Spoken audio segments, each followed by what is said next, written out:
a sọ wípé Mujisah òun làgbà. Mujisah ni àgbà. Karamah ni ọmọ kékeré. Karamah ni ọmọ kékeré. Tí ó máa ṣẹlẹ̀ sí wòlíì. Tí ó máa ṣẹlẹ̀ sí wòlíì. Mujisah yóò wá pẹ̀lú tahaddi. Àwọn Mujisah máa wá pẹ̀lú challenges ni. Karamah ò ní wá pẹ̀lú challenges. Karamah ò ní wá pẹ̀lú challenges. Ní tọ́lọ́run wá fẹ́ ṣe ní Karamah fún wòlíì kan yóò ti nírú ẹ̀ tó ti ń jẹ́ Mujisah. Wọ́n máa pè yẹn ní khasiyya. Khasiyya. Khasiyya Isa ó ṣẹlẹ̀ sí Ahmadul Badawi.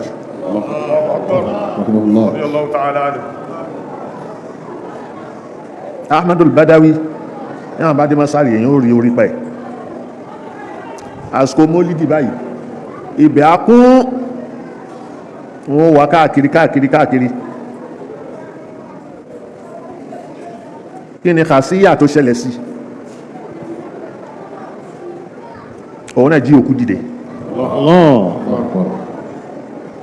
Yàwọn pé kò ní challenges inú, but ìyá ọmọ tó jí òkú ẹ̀, ìyá yẹn wá bá ní pé kó ṣàánú ọmọ òun dákẹ́, òun ọmọ kan tó ṣe. Wọ́n ti fọwọ́ kan ara ọmọ báyìí, ó ti tutù.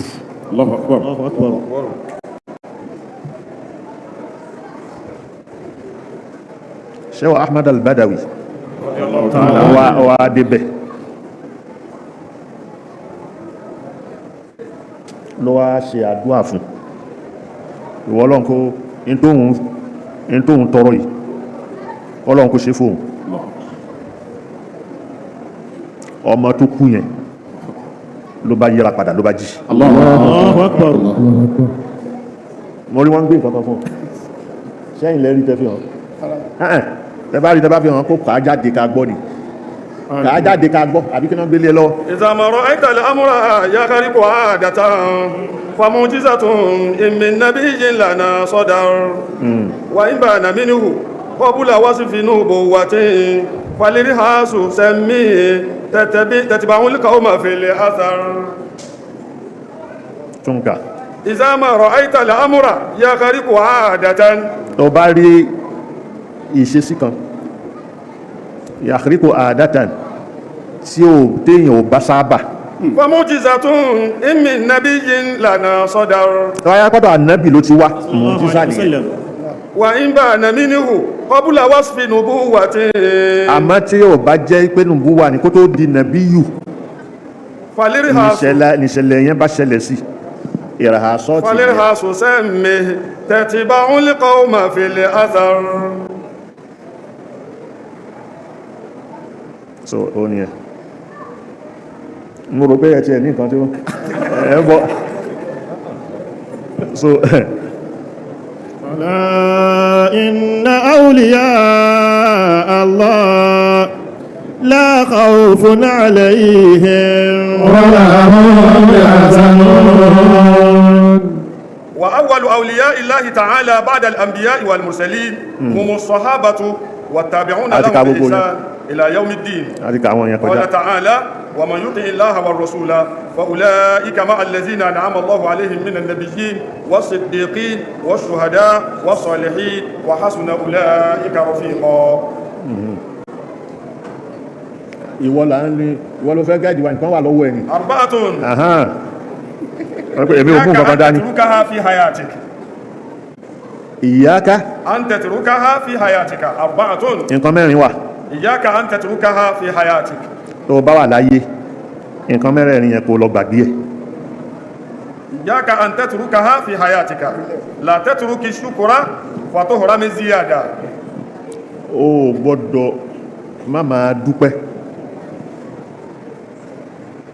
Bó o bá ti dúpẹ́ o lè rí àlékún gbà. Tán mẹ́rin kan wá o gbọ́dọ̀ fílẹ̀ gbèsè ayé rẹ, o gbọ́dọ̀ fi ọpẹ́ sílẹ̀, tó o bá ti fọpẹ́ sílẹ̀ o lè rálékún. Wala tatruk zikrallahi wa tuhram zikrahu laka.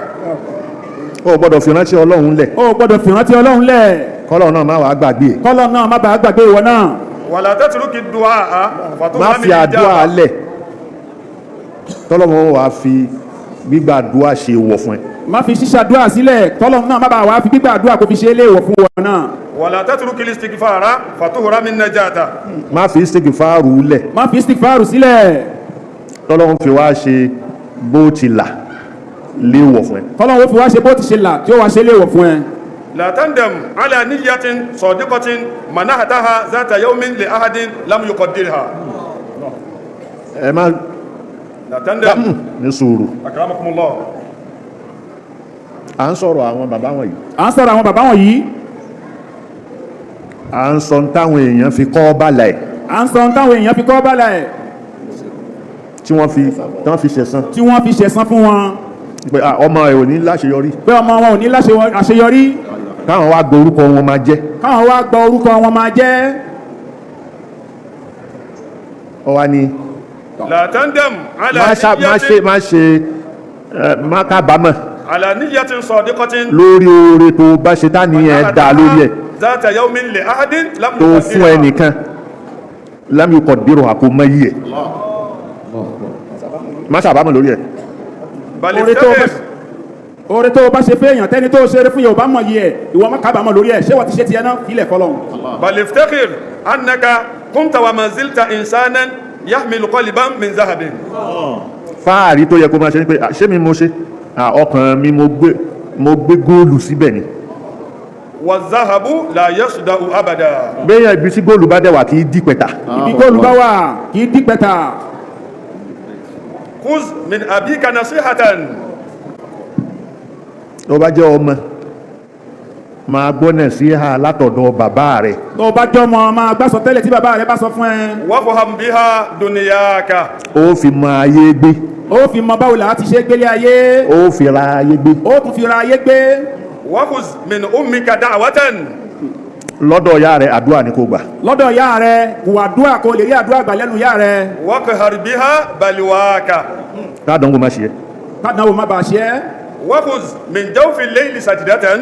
dìde lóru kó forí kanlẹ̀ fọ́lọ́hun. dìde lóru kó forí kanlẹ̀ fún Ọlọ́run. washkur biha mawlaka. kó lè dúpẹ́ lọ́dọ̀ Ọlọ́run oore tó ṣe fún ẹ. kó lè dúpẹ́ lọ́dọ̀ Ọlọ́run oore tó ṣe fún ẹ. wa salli ala nabiyyika. wá ṣàṣàlátù fànàbì. ṣàṣàlátù fànàbì. tablughu biha munaka. ó rí ibi tó fẹ́ dédé. gbogbo ibi tó bá fẹ́ dé láyé ó dé bẹ́ẹ̀. man yazunnu annahu yaslamu min kalami an-nasi fa huwa majnun. ìwọ fẹ́ kán sọ̀rọ̀ sí ẹ. ìwọ fẹ́ kán sọ̀rọ̀ sí ẹ. wèrè nù. wèrè ni ẹ. kí wọ́n sọ. wọ́n sọ. sọlọ́run tó dá wọn wọ́n yé sọ̀rọ̀ sí. sọlọ́run tó dá wọn wọ́n ń sọ̀rọ̀ sí ni. fannasu qalu anillahi thalithu thalathatin. oríṣiríṣi lọ̀rọ̀ tó ń sọ sọ́lọ́run. oríṣiríṣi ọ̀rọ̀ ni wọ́n sọ sọ́lọ́run. wọ́n ní mẹ́ta lọ́kan ni. wọ́n ní mẹ́ta lọ́kan ni. wọ́n láhun ni. wọ́n láhun ni. wa qalu an habibina muhammadin sallallahu alayhi wa sallam sahirun wa majnun. wọ́n pa ànábì wọ́n pè ní wèrè. wọ́n pa ànábì ní wèrè. wọ́n pè lópìdán. wọ́n pè lópìdán. faman zannuka biman huwa dunahuma.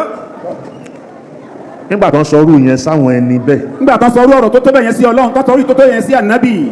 kí ló rò wípé wọ́n sọ sí wọ. kí wàá lò rò pé wọ́n sọ sí wọ. fa kalamu an-nas mithlu as-sukhur. ọ̀rọ̀ àwọn èèyàn. ọ̀rọ̀ àwọn èèyàn. bí àpáta ni. bí àpáta ni. imma an tahmilaha ala zahrika. inú kó gbé àpáta sí gbáàyà. inú kó gbé àpáta sí gbáàyà. fayankasira. kó wá fọ́. kó fọ́. aw tabni biha burjan tahta akidamika. àbí kó gbé sẹ́sẹ̀. àbí kó gbé àpáta sẹ́sẹ̀. kó fi nàgà kọ́ odidi stories. kó fi nàgà kó tẹ ọ̀pọ̀lọpọ̀ ilé olókè. fata'alu wa tantasiru. òkè tó ilé olókè yẹn ogòkè nù ni. ilé olókè yẹn ogòkè nìyẹn. o sì ń dẹ̀ndẹ̀lẹ̀. o sì ń dẹ̀ndẹ̀lẹ̀ mọ́. ar-rijalu arba'atun. wà lọ́mọ yẹn pé àwọn ọkùnrin oríṣiríṣi ni wọ́n.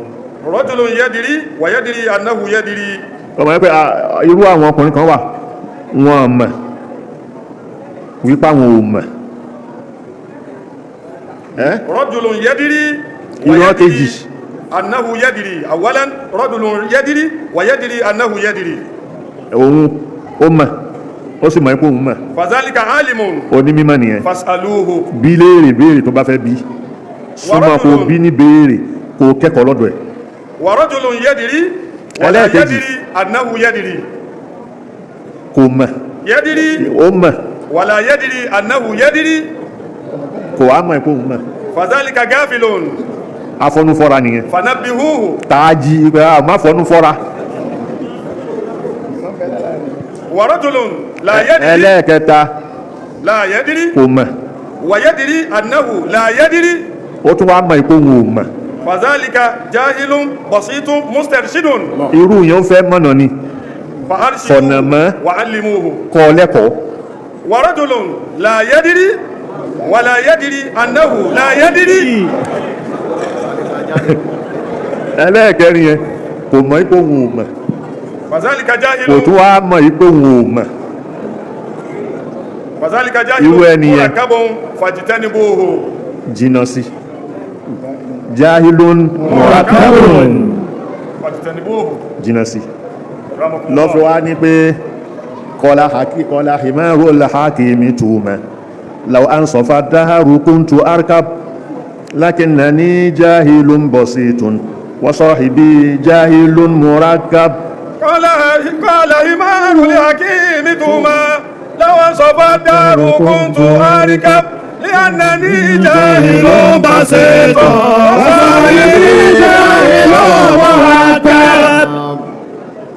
ọkùnrin kan wà ọkùnrin yẹn ó ń jẹ́ Tom ọkùnrin yẹn ń jẹ́ Tom ó wà ní kẹ́tẹ́kẹ́tẹ́ tó níyẹn yóò di ẹrù sí orí ẹ̀ kẹ́tẹ́kẹ́tẹ́ ó máa lọ òun náà máa lọ ó lè gùn ó lè má gùn kẹ́tẹ́kẹ́tẹ́ yẹn wá pé lọ́wọ́ sọ fà dáàrù tí bàbá tó bá jẹ́ pé dédé ìgbà ṣe dọ́gbadọ́gba ni èmi ló yẹ kí n máa gun ọ̀gá mi.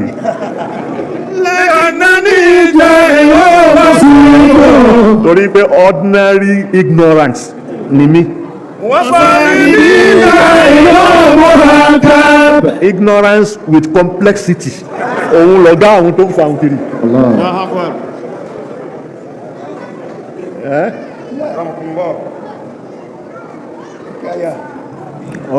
ألا إن أولياء الله لا خوف عليهم ولا هم يحزنون. ألا إن أولياء الله لا خوف عليهم ولا هم يحزنون. ألا إن أولياء الله لا خوف عليهم ولا هم يحزنون. ألا إن أولياء الله لا خوف عليهم ولا هم يحزنون. ألا إن أولياء الله لا خوف عليهم ولا هم يحزنون.